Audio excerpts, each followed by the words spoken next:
Welcome to MBTV. విశ్వ హిందూ పరిషత్ ఆధ్వర్యంలో సామాజిక సమరసత అభియాన్ కార్యక్రమంలో భాగంగా ఎంపీ ఈటెల రాజేందర్ మహిళల పాదాలను కడిగి పూలు చల్లి పాద పూజ చేశారు. ఈ సందర్భంగా ఈటెల మాట్లాడుతూ ఇన్నాళ్లుగా వెలివేయబడ్డ గ్రామాల అంచుల్లో నివసిస్తున్న దళిత లంబాడ మహిళలను గౌరవం చూపించడం కోసం ఈ కార్యక్రమం నిర్వహించాం అని అన్నారు.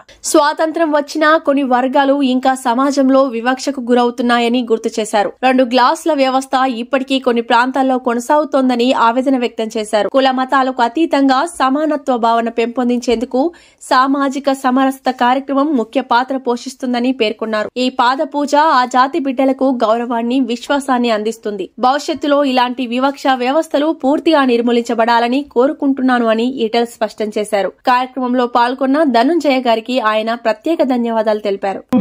మీ పాద పూజ కార్యక్రమానికి మహిళలు అందరి దగ్గరికి స్వామీజీలు మీ దగ్గరికి వస్తారు. ఎవరు కూడా లేవద్దు.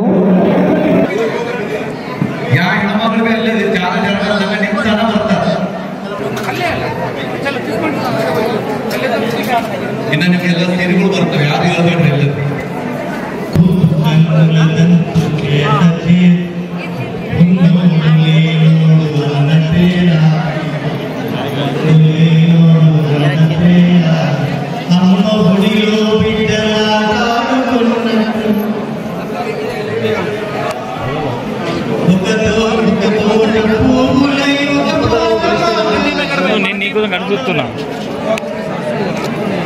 అరవింద్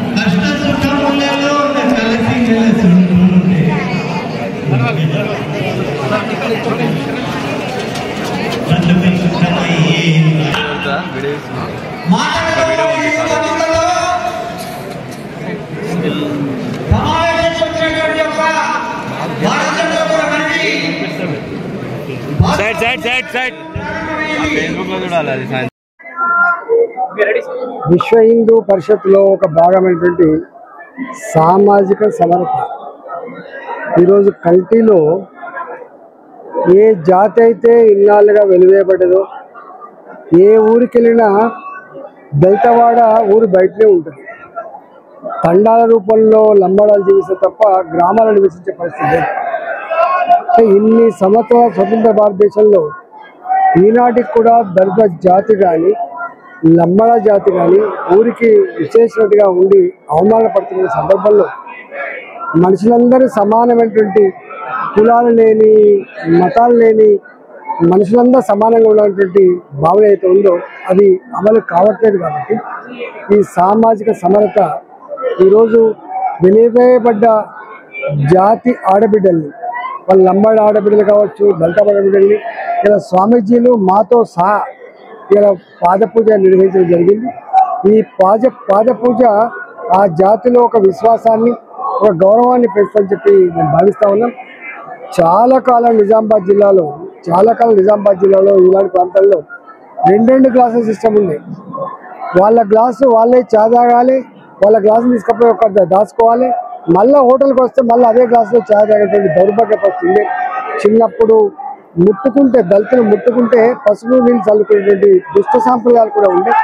ఇవాళ పట్టణాల లాంటి ప్రాంతాలలో అపార్ట్మెంట్లలో ఉంటున్నప్పుడు, కాలనీలలో ఉంటున్నప్పుడు ఈ కులతత్వం కనపడకపోవచ్చు, కానీ ఇవాళ గ్రామీణ ప్రాంతాల్లో మాత్రం ఇంకా కుట్టచగా కనబడతా ఉంది.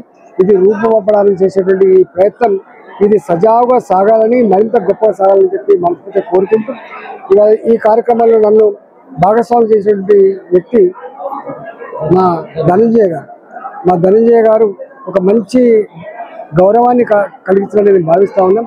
ఈరోజు నేను కూడా ఈ దళిత మహిళల, నా లంబాడి తల్లుల పాద పూజలో పాల్గొనేటట్టు చేసినందుకు ధన్యవాదాలు.